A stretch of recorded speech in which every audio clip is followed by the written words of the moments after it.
이 시간 성경 말씀은 출애굽기 20장 4절에서 6절까지 말씀입니다.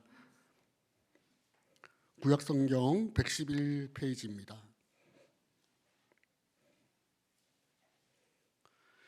찾으신 줄로 알고 다 같이 합독하겠습니다. 너를 위하여 새긴 우상을 만들지 말고 또 위로 하늘에 있는 것이나 아래로 땅에 있는 것이나 땅 아래 물속에 있는 것의 어떤 형상도 만들지 말며 그것들에게 절하지 말며 그것들을 섬기지 말라. 나 내 하나님 여호와는 질투하는 하나님인즉 나를 미워하는 자의 죄를 갚되 아버지로부터 아들에게로 3, 4대까지 이르게 하거니와 나를 사랑하고 내 계명을 지키는 자에게는 1000대까지 은혜를 베푸느니라. 아멘. 멋지죠? 너무 참 여성들의 찬양도 아름답지만 남성들의 찬양이 이렇게 참 은혜가 되어지는구나 하는 생각을 많이 했습니다. 네, 또 아멘 안 하면 어떡해요? 네, 감사합니다. 저는 뒤에서 찬양을 들으면서 하나님이 우리 찬양하는 우리 귀한 분들의 찬양이 실상이 되고 열매가 되고 또 우리 교회에 그런 중요한 밑바탕이 되었으면 좋겠다 하는 마음으로 하나님께 같은 찬양을 돌렸습니다. 그런 은혜를 베풀어 주실 줄로 믿습니다. 제가 요즘에 좀 나이를 먹어서 죄송해요. 실수를 많이 하는 것 같아요. 이런저런 날짜 가는 것도 잘 모르고요. 또 시간이 어떻게 되는지도 잘 모르고 요즘 좀 그렇게 좀 멍하니 그렇게 시간을 보내는 것 같습니다. 그래서 주보에 다음 주일에 우리 마리아 여전도의 헌신 예배로 그렇게 나왔는데 오늘 공부하면서 우리 구원론 공부하면서 마리아 여전도회가 너무나 바쁘다고 그래서 왜요? 그랬더니 헌신 예배가 다음 주에 와 있다고. 헌신 예배는 넷째 주인데요. 그랬더니 셋째 주에 돼 있다고 그렇게 얘기를 하셔서 또 제가 실수를 했구나 이제 그랬습니다. 그래서 수정합니다. 마리아 여전도회 헌신 예배는 넷째 주로 그렇게 하고 다음 주일은 15 구역이 그렇게 오후 찬양 예배를 주최하도록 하겠습니다. 네, 주보에 잘못 나온 거 용서해 주시면 감사하겠습니다. 우리 하이델베르그 유리문답에 우리 먼저 신앙 고백의 사도신경을 우리가 함께 나누었고 그 중간에 우리 10계명을 우리가 함께 나누고 그리고 끝자락에 우리 주기도문이 함께 이렇게 구성되어져 있다 하는 말씀을 드렸고 그 중에 우리가 지난 시간에 1계명까지 10계명의 서문과 1계명에 대한 모습들을 함께 나누었습니다. 사실 우리가 예배 시간에 이제 많은 어르신들이 계시고 또 연세 있으신 분들이 계시니까 또 서 계시는 시간들이 좀 힘들고 어려울 것 같아서 예배 가운데 속에 어느 것을 조금 더 이렇게 좀 뺄 수 있을까 하는 고민을 많이 해보지만 그래서 10계명을 좀 이렇게 빼볼까 하는 마음도 제 마음속에 있었는데 그래도 하나님이 우리에게 주신 삶의 계명이니까 우리가 이 말씀을 근거로 해서 우리의 삶을 돌아보며 또 하나님께 회개하는 삶의 자리로 나아가는 것은 하나님이 우리에게 주신 은혜이겠다 하는 생각이 들어서 그것을 10계명의 교독문을 빼지 못하고 우리가 계속 함께 교독하고 있습니다. 이런 교독을 통해서 하나님이 원하시고 하나님이 기뻐하시고 하나님이 바라시는 것이 무엇인지를 우리가 알고 그리고 그 계명대로 우리가 함께 살고 싶은 마음이 있는 거죠. 오늘 특별히 우리는 제2계명에 대해서 같이 함께 나누겠습니다. 이 계명은 우리가 교독할 때 우리가 앞에 있는 것만 잠깐 우리가 교독합니다마는 사실 10계명 가운데 속에 가장 긴 계명이 제2계명 속에 있다 그렇게 볼 수 있죠. 하나님은 이 계명을 지키는 자에게 1000대까지 복을 주시고 지키지 않는 자에게는 죄를 갚되 아버지로부터 3, 4대까지 벌을 주시겠다고 그렇게 말씀하셨습니다. 우리 하나님이 얼마나 좋으신 하나님인지 하나님의 계명을 지키는 사람에게는 언제까지요? 1000대까지 복을 주시지만 그것을 지키지 않는 자에게는 죄를 갚되 아비로부터 몇 대까지? 3, 4대까지 그러니까 우리 하나님이 얼마나 잘한 자들에게는 천대까지 복을 주시고 그렇지 못한 자에게는 3, 4대로 그렇게 벌을 제한해 놓고 계시는 것을 볼 수가 있습니다. 2계명은 제1계명과 비슷한 것처럼 보이지만 그러나 1계명과 2계명은 분명히 다릅니다. 1계명은 하나님의 백성들이 하나님 위에 다른 신들을 섬기지 말아야 한다는 것을 가르친다면, 우리가 예배해야 될 대상은 오직 하나님 한 분밖에 없다. 우리가 섬겨야 되고 우리가 예배해야 될 대상은 오직 유일하신 하나님 한 분, 삼위일체 하나님 한 분만이 우리의 예배와 우리의 경배를 받으실 수 있는 유일한 대상이심을 우리에게 가르쳐주고 있습니다. 그러나 제2계명은 이 제1계명, 오직 하나님을 예배하고 하나님만을 경배하는 그 1계명을 어떻게 지키는지, 지키는 방법에 대한 말씀을 우리에게 주고 계시다, 그렇게 볼 수 있습니다. 다시 말하면 우리가 하나님을 예배할 때 어떻게 예배를 해야 되는지 그 부분에 대한 말씀이라고 이해할 수 있습니다. 제1계명은 예배의 대상이 누구인지를 규정해 주는 것이라면, 제2계명은 우리가 예배를 드릴 때 그 예배의 방법이 무엇인지 우리에게 가르쳐 주고 있다, 그렇게 볼 수 있습니다. 사람들은 하나님을 예배한다고 하면서 하나님이 원하시는 방법이 아닌 자신이 원하는 방법으로 예배를 드리고 하는 모습들이 있습니다. 그러나 신앙인들, 믿음을 가진 우리들은 하나님을 예배할 때 우리는 그 예배 속에 하나님이 담겨져 있는 신령한 영적인 뜻이 있고 의미가 있기 때문에 예배하는 우리들은 하나님이 규정해 주시고 하나님의 정해 주신 방법을 따라 예배를 드려야 하는 것이 예배하는 자의 올바른 자세라는 것입니다. 성막에서 드리는 제사나 성전의 예배는 모두가 다 인간이 만든 것이 아니라 하나님이 주신 식양과 그리고 그 모든 것들에 대한 크기와 그 모든 내용들을 하나님이 담아 놓으셨던 것을 볼 수가 있습니다. 그것을 어기고 살아가면 구약시대에는 참으로 그것에 대한 하나님의 진노가 있었던 것을 볼 수가 있죠.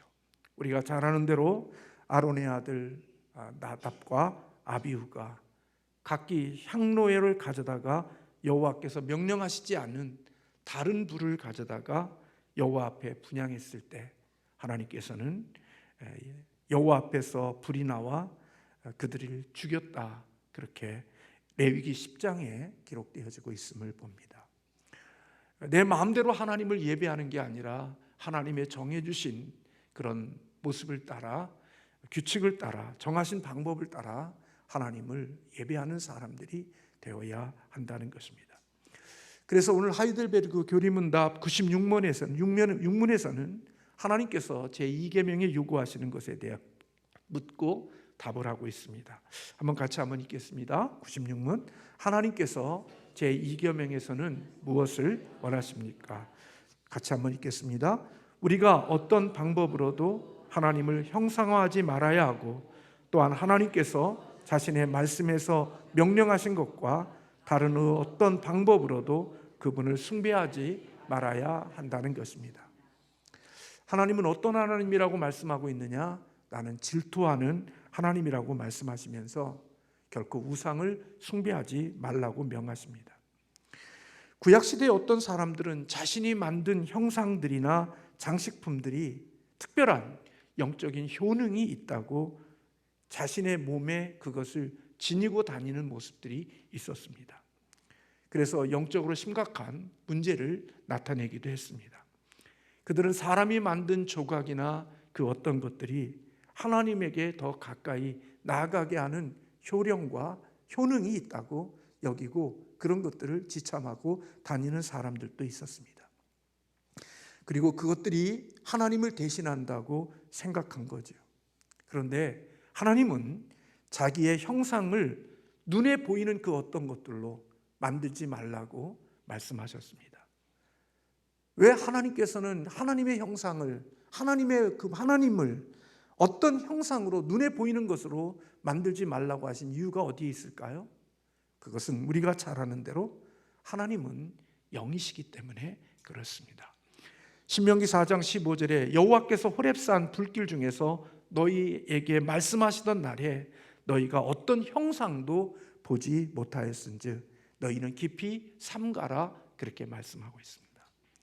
하나님은 영적인 존재이기 때문에 하나님은 우리의 눈에 보이지 않으시는 분이십니다.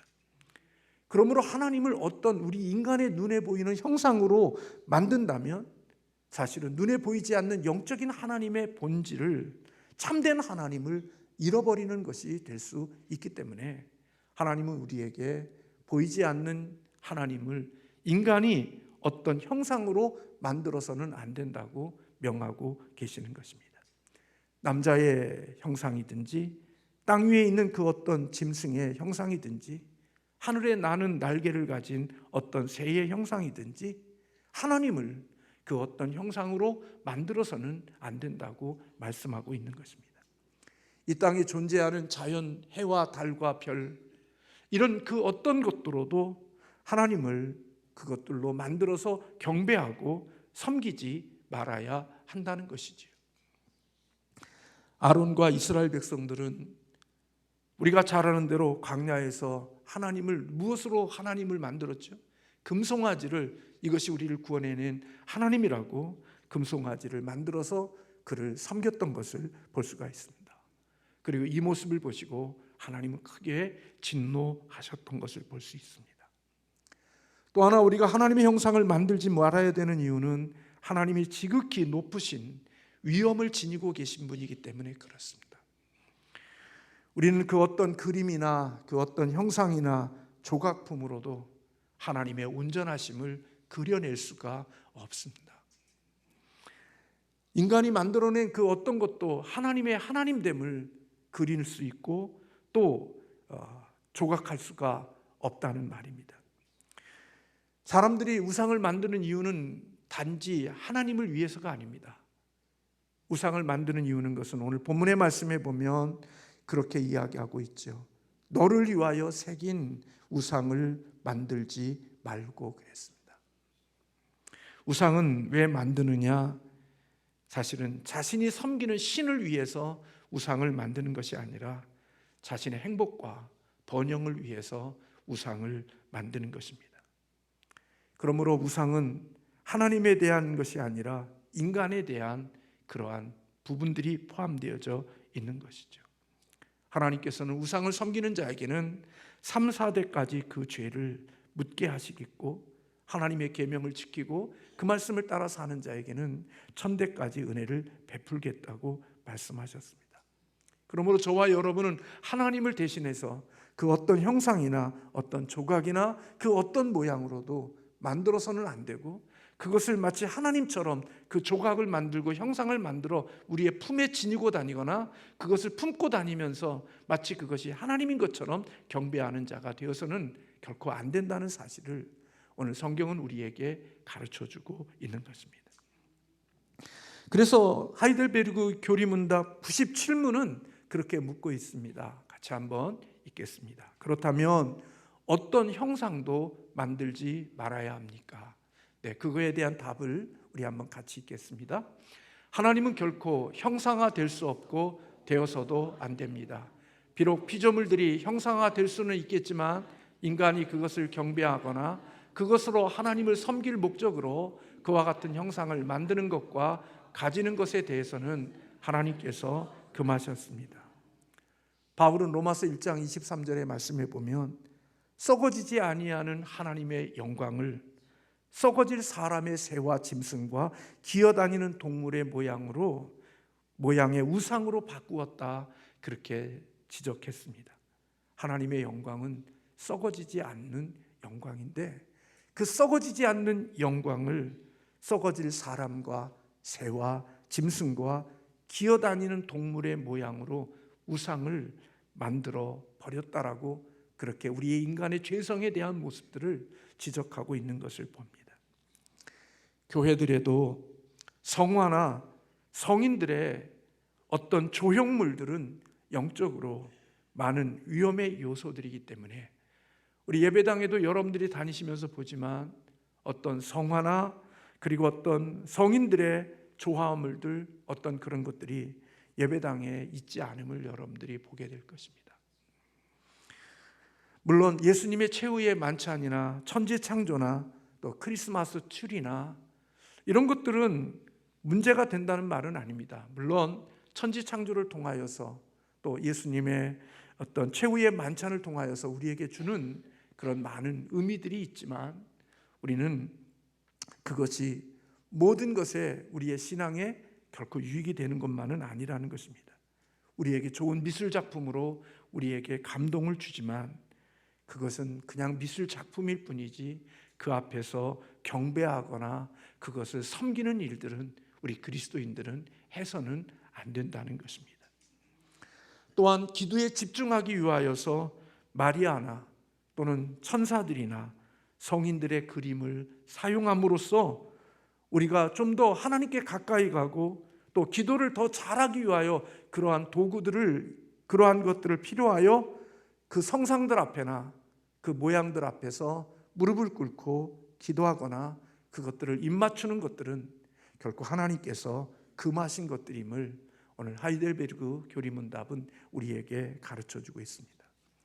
그래서 예수 그리스도를 믿는 우리 그리스도인들은 마치 어떤 성상이나 어떤 것들을 몸에 지니고 다니면서 그것이 마치 우리의 인생에 무엇인가를 가져다 줄 것처럼 생각하고 그것을 내 몸에 지참하고 다니는 그것은 결코 그리스도인의 올바른 모습이 될 수가 없다는 것입니다.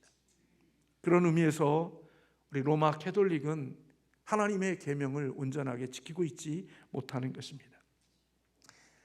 제가 알기로는 로마 캐톨릭에서는 제2계명, 우리가 읽었던 2계명, 너를 위하여 새긴 우상을 만들지 말고 또 위로 하늘에 있는 것이나 땅 아래에 있는 것이나 땅 아래 물속에 있는 어떤 형상이라도 만들지 말고 그것들을 절하지 말라는 제2계명이 캐톨릭의 10계명에는 빠져 있습니다. 제가 알기로는 그렇게 알고 있습니다. 다시 말하면 10계명이 주셨지만 그들에게는 이게 자꾸 걸림이 되니까 제2계명을 그들에게서는 삭제시켰습니다.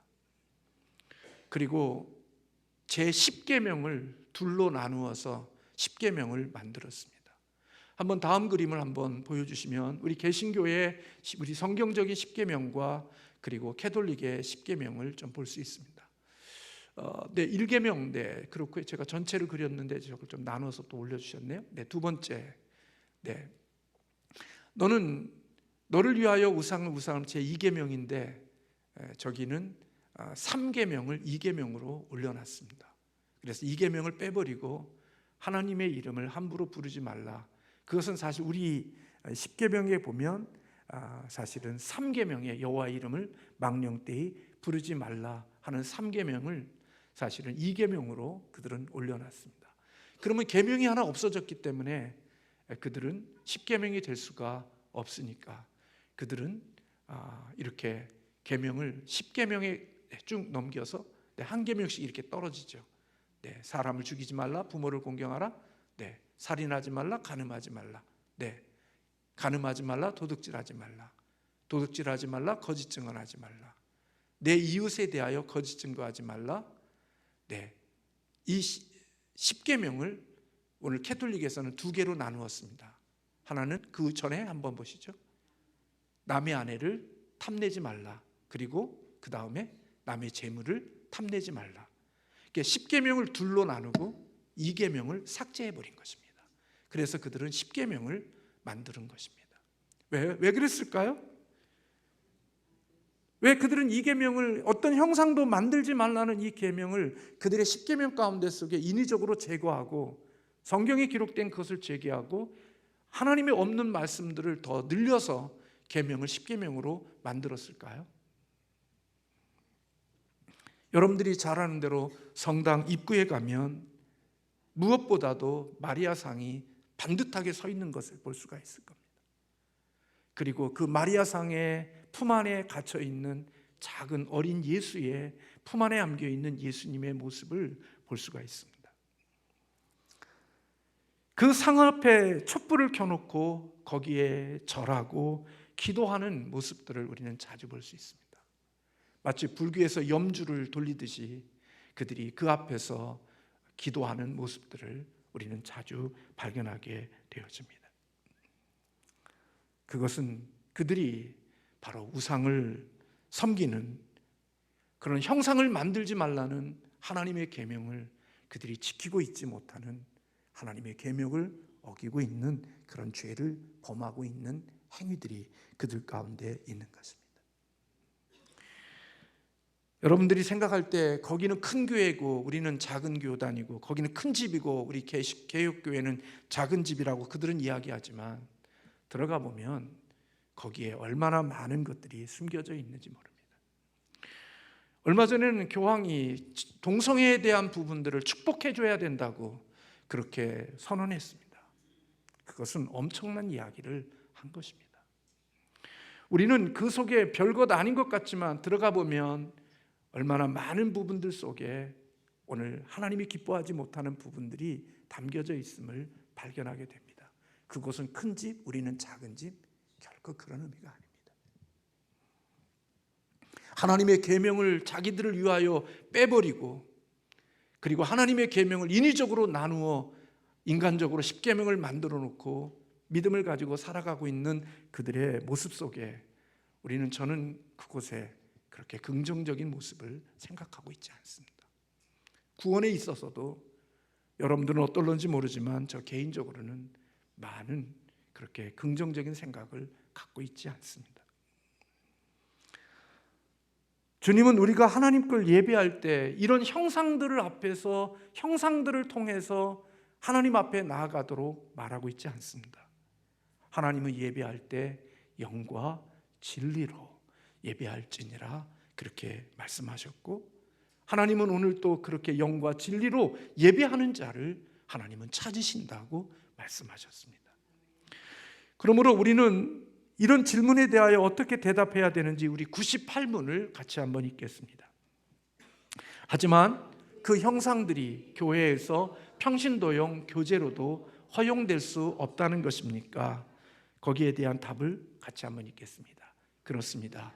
왜냐하면 우리가 하나님보다 더 현명하려고 해서는 안 되기 때문입니다. 그분은 자신의 모든 그리스도인들을 말 못하는 우상에 의해서가 아니라 자신의 말씀에 대한 살아있는 설교로 교육하기를 원하셨던 분이십니다.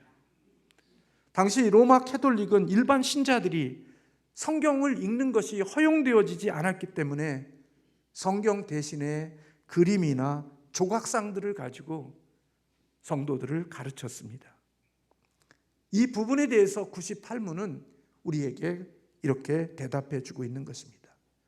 이런 도구들이 하나님에 대한 온전한 지식을 전해줄 수가 없다라고 말하고 있는 것입니다.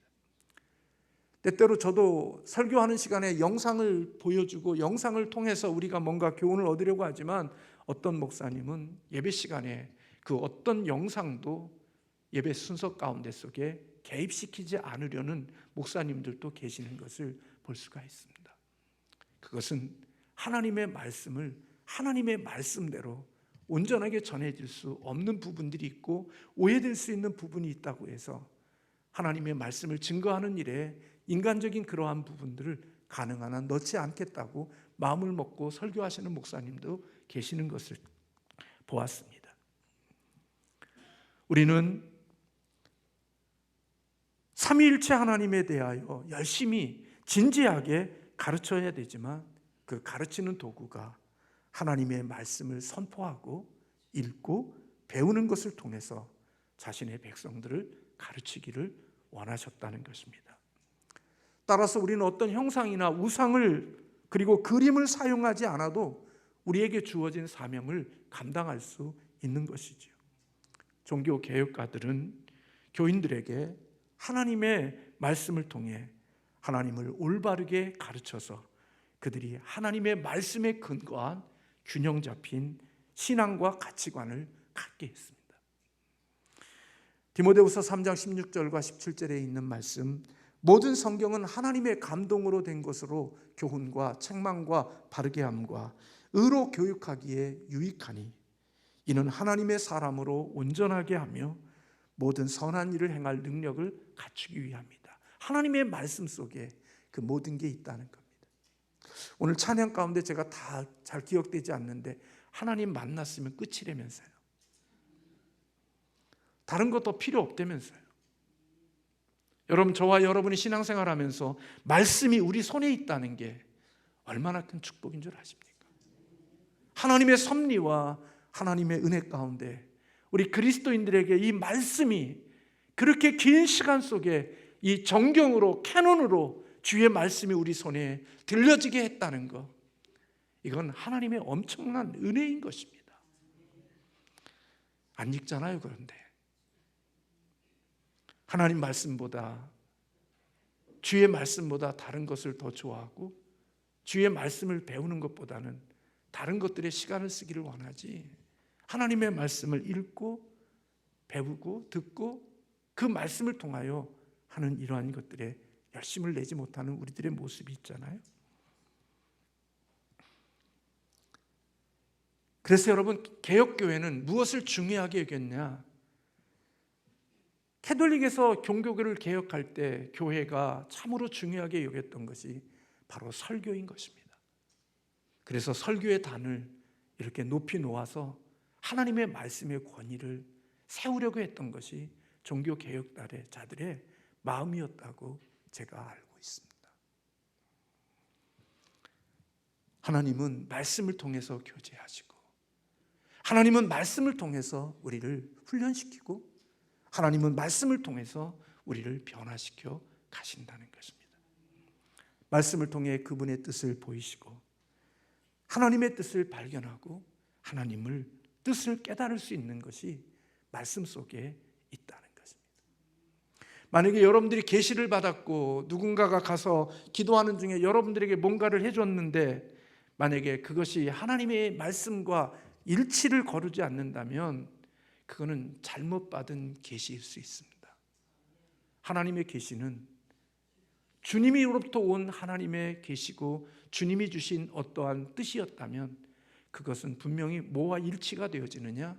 하나님의 말씀과 일치가 되어져 있습니다. 왠 줄 아십니까?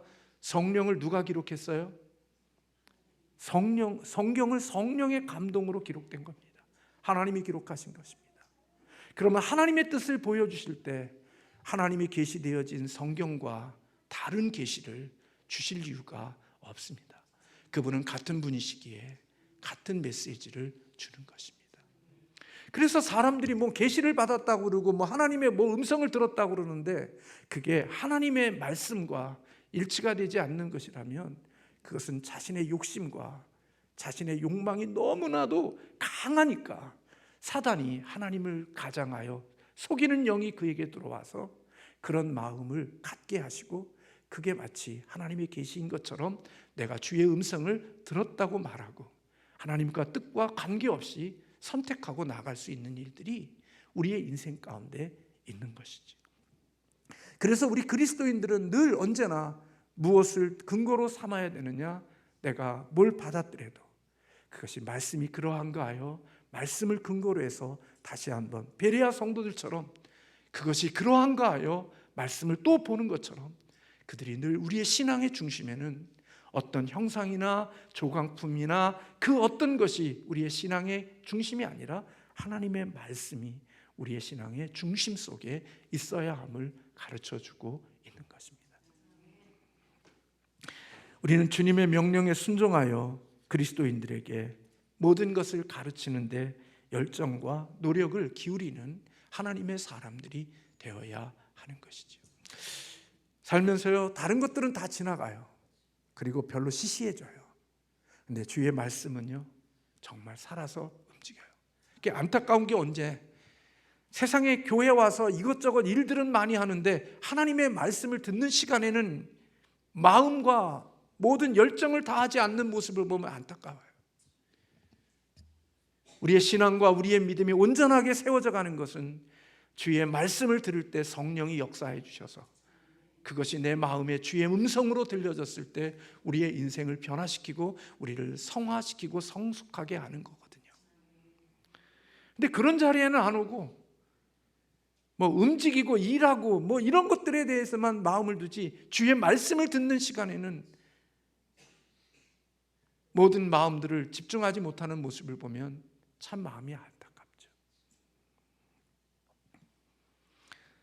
사랑하는 성도 여러분, 오늘 저와 여러분이 하나님의 이 말씀이 우리의 삶에 얼마나 중요한 말씀인지를 기억하고 하나님의 말씀 위에 신앙의 집을 지어가는 하나님의 사람들이 되시기를 주님의 이름으로 소원합니다. 저도 하나님이 이런 거 봤다 저런 거 봤다 무시하지는 않지만 저는 하나님의 말씀 위에 뿌리를 두고 신앙생활하는 그것이 가장 안전한 것이라고 저 개인적으로는 여기고 있습니다. 그래서 말씀 앞에 순종하고 말씀을 따라 살아가는 사람은 부작용이 없습니다. 다른 것 인간의 방법을 따라가면 부작용도 많고 보았다 들었다 별 얘기 다 해도 나중에 보면 부작용이 너무나 많고 후유증이 많은데 하나님의 말씀에 근거를 두고 믿음의 생활하는 사람들은 그렇게 부작용도 없고 후유증도 별로 없이 하나님 앞에 건강한 모습으로 자라게 하시는 하나님의 은혜를 경험하게 되어지는 것이죠. 저는 우리 사명신성교회가 그런 교회가 되기를 주님의 이름으로 소원합니다. 말씀이 가는 곳까지 가고 말씀이 멈추는 곳에 멈출 수 있는 그런 하나님의 은혜 있는 저와 여러분이 되기를 주님의 이름으로 축복합니다. 기도하겠습니다.